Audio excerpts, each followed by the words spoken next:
everybody, it's Ray, and today I'm on location with Mitchell Price, and we are going to fly this monstrous thing, or he is. I'm not going to do anything. He's going to fly this monstrous drone, which is a DJI Matrice 200. Cannot wait to see this up in the air. And Mitchell, tell us what we're going to be doing today. Well, right now the growing season hasn't really started. We're just gonna get a layout of the field and everything.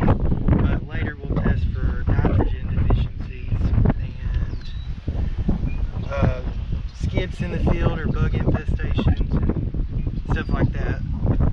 Awesome. Well, I cannot wait. Now this is going to be an automated flight, right? So you're setting everything up, and it's going to use a mapping program to fly a grid over this field over here, correct? Yes. Okay, so all right, so that will be that'll be very interesting to watch. And then once it gets to flying a little bit, I'm going to try to send my drone up possibly and see if I cannot film the drone itself.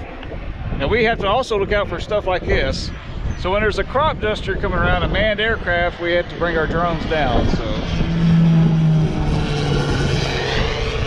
maybe he's done for a little bit. I don't know. We'll see what happens. So anyway, I'm out with Mitchell. We're going to fly this drone. Let's see what happens. All right, so this thing really is monstrous. I don't know if anyone's ever seen a DJI Matrice 200 in person before, but look, these are actually two batteries here. I don't know if it uses both batteries at the same time to fly, or if it switches from one to the other to give it longer flying time.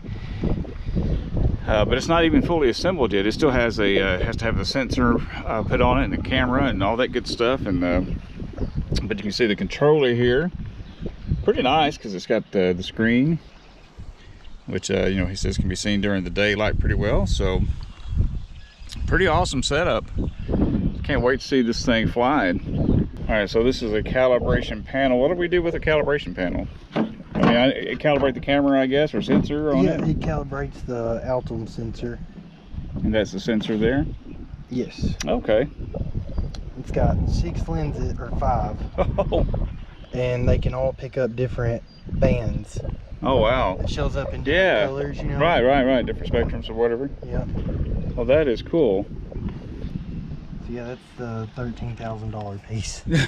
Oh, man. But you know, I'd say that drones for agriculture is becoming a pretty standard thing. Yeah, it's a lot more efficient. I know anything from farmers using them just to check fields for various things to, you know, services like this. The drones are becoming a big part of it. Yeah, and then with spot spraying, you know, that the sensor can pick up, you know, weeds in the field, and if they have a spot sprayer on it, it can just spray those spots. Oh. And you won't, you know, it doesn't use near as much chemicals, and it ain't just a broad spray all over the whole field. Now, if you're spraying with a drone, is it more efficient than actually using a crop duster? It would save a lot of money and fertilizer. Oh, okay. So, I would say so.